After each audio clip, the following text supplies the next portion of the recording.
E as pessoas começavam a participar do grupo com o intuito de treinarem e desenvolverem suas habilidades também para conseguirem a mesma interação que o Urandir conseguia. Porque ele reivindicou isso. Ele disse, eu quero que todas as pessoas consigam também estar em comunicação direta e parceria com vocês, não apenas eu. Eu não quero ser o intermediário, o guru, o mestre, o líder. Eu quero que todo mundo consiga também ter as mesmas regalias e privilégios de contato e receber as informações. Então, isso aconteceu durante muitos anos. Muitas pessoas passaram por um treinamento, conseguiram estabelecer esses contatos, e pouco a pouco, os seres, que nós chamamos as 49 raças, que seria essa grande confederação de seres dimensionais evoluídos, que tem outros nomes em outras linhas e grupos, né, mas são os mesmos. Então esses seres decidiram trabalhar com o Urandir e com este grupo aqui no Brasil de uma maneira completamente diferente, como já foi trabalhado em outros grupos.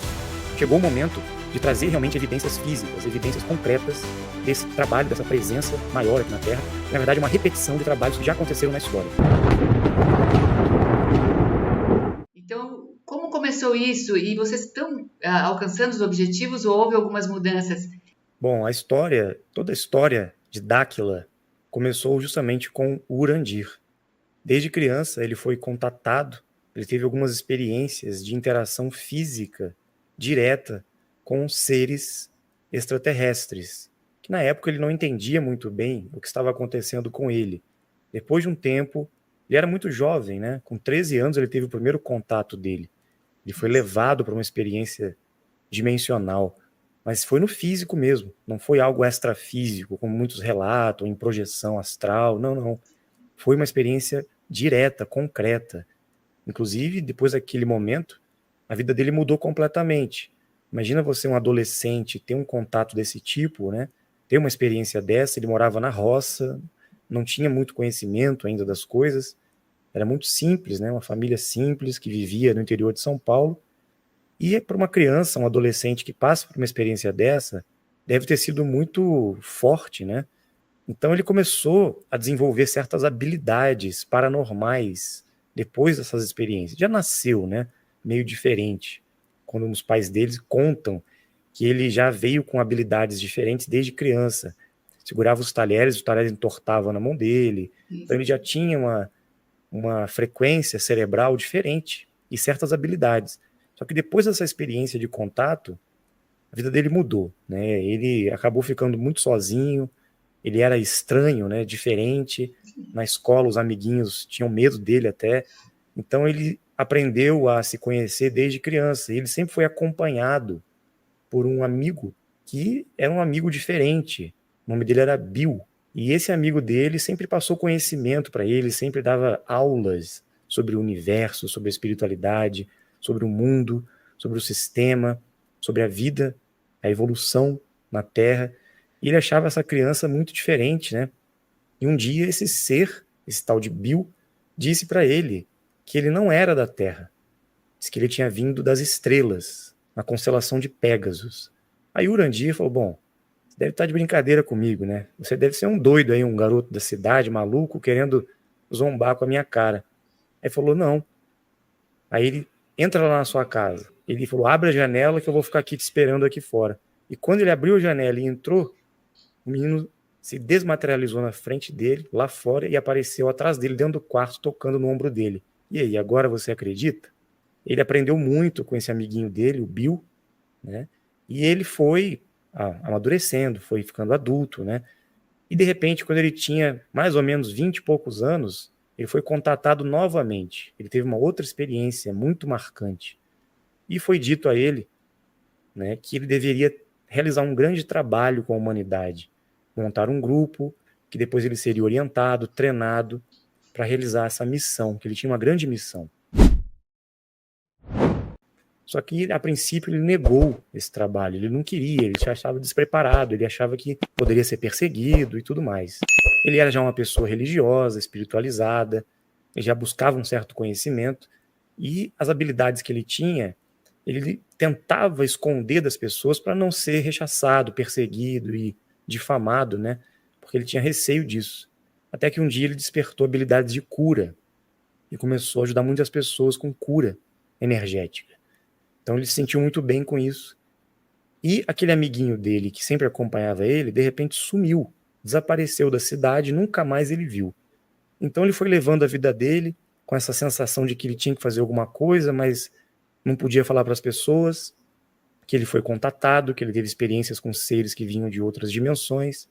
E chegou um momento que ele foi contatado novamente, já com uns 20 e poucos anos de idade, e eles disseram, olha, você vai iniciar essa missão, você quer estar em parceria conosco, precisamos de você, tem um grande trabalho pela frente.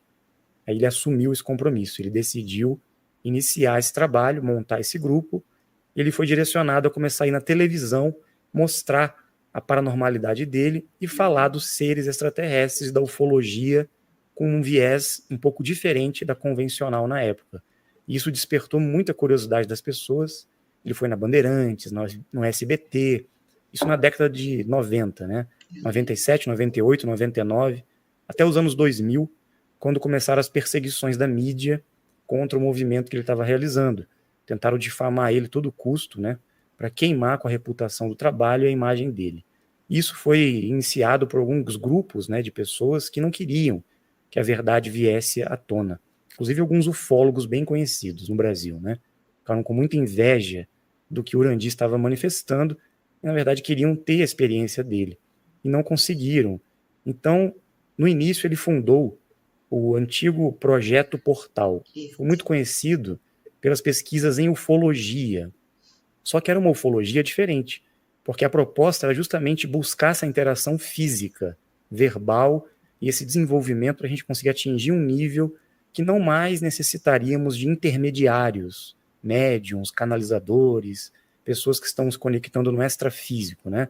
Recebendo mensagens, e sim uma interação física direta para que fosse estabelecido um projeto para realizar um trabalho com a humanidade. Então foram praticamente 15 anos, né, de desenvolvimento desse projeto Portal.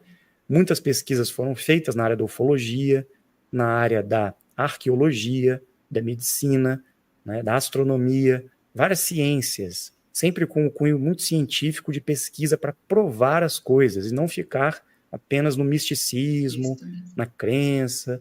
A gente sempre buscava a experiência concreta. E as pessoas começavam a participar do grupo com o intuito de treinarem e desenvolverem as suas habilidades também para conseguirem a mesma interação que o Urandir conseguia. Porque ele reivindicou isso. Ele disse, eu quero que todas as pessoas consigam também estar em comunicação direta e parceria com vocês, não apenas eu. Eu não quero ser o intermediário, o guru, o mestre, o líder. Eu quero que todo mundo consiga também ter as mesmas regalias e privilégios de contato e receber as informações. Então, isso aconteceu durante muitos anos, muitas pessoas passaram por um treinamento, conseguiram estabelecer esses contatos, e pouco a pouco, os seres, que nós chamamos as 49 raças, que seria essa grande confederação de seres dimensionais evoluídos, que tem outros nomes em outras linhas e grupos, né, mas são os mesmos.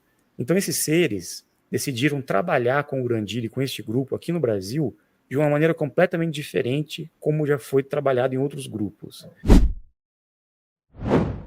Chegou o momento de trazer realmente evidências físicas, evidências concretas desse trabalho, dessa presença maior aqui na Terra, que na verdade é uma repetição de trabalhos que já aconteceram na história, em outras épocas, em outros locais, que muitas vezes foram reconhecidos como a presença divina, né, dos anjos, de seres que vinham para orientar os seres humanos na Terra, falar com os profetas, com os mensageiros. Tudo isso aconteceu várias vezes já, e agora está se repetindo. E eles escolheram o Brasil justamente porque aqui será o ponto principal dessa nova era, desse novo ciclo que está iniciando. E, como já aconteceu em outras partes do mundo, agora é a vez do Brasil, da América do Sul, de estar manifestando e recebendo esse impulso maior e a presença dessa parceria dos seres aqui.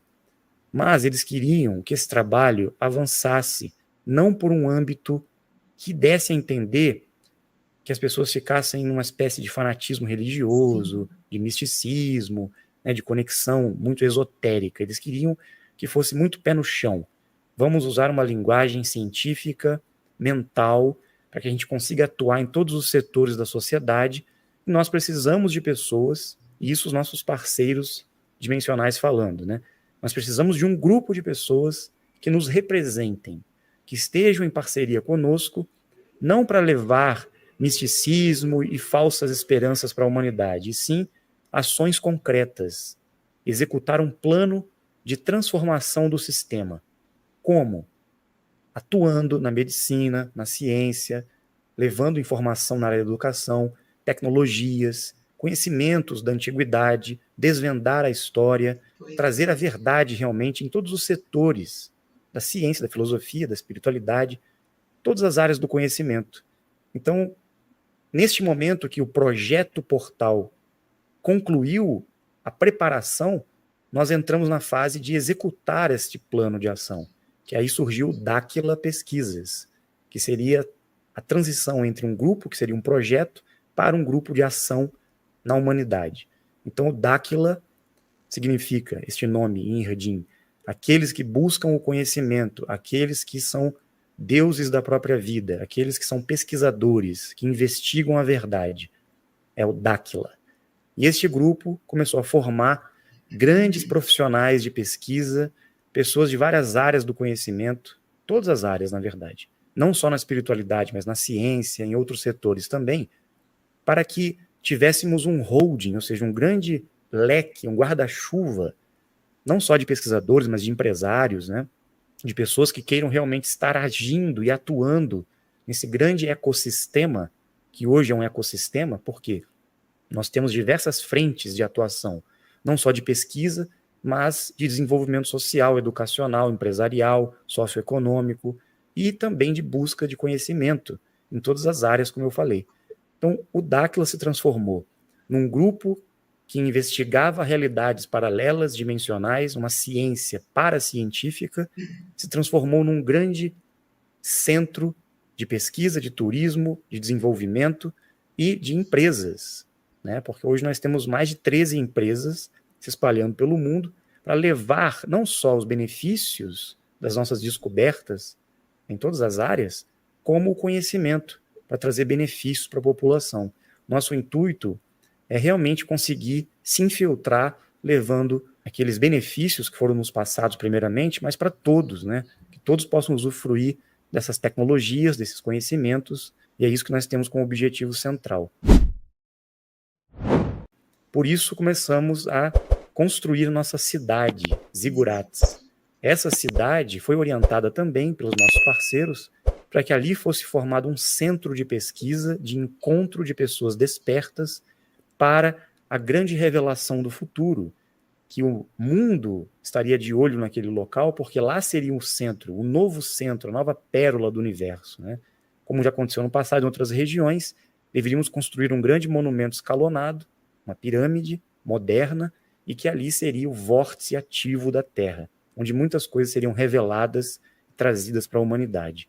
Então, ainda tem muito a crescer, é um projeto, a construção da cidade, está sendo erguida, esse grande monumento escalonado, e em breve estará concluída essa obra. E lá será um centro de encontros, de pesquisas, de treinamentos, de desenvolvimentos, que vai chamar a atenção do mundo.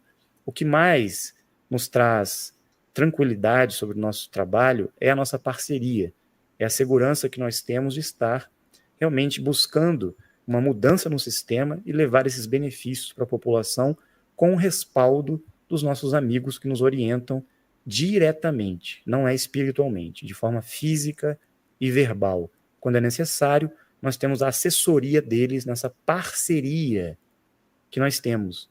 Então é um trabalho, não é apenas um grupo filosófico, não é apenas um grupo que está buscando essa conexão divina. Nós realizamos esse trabalho também de desenvolvimento pessoal, mas nós temos uma parceria de trabalho com nossos amigos que nos orientam a como trabalhar em prol da população, levando essas descobertas científicas e esses benefícios no conhecimento humano.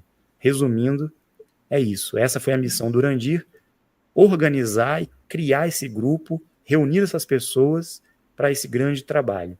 E ainda está em andamento. Muitas pessoas estão chegando para executar essa missão, esse compromisso junto conosco.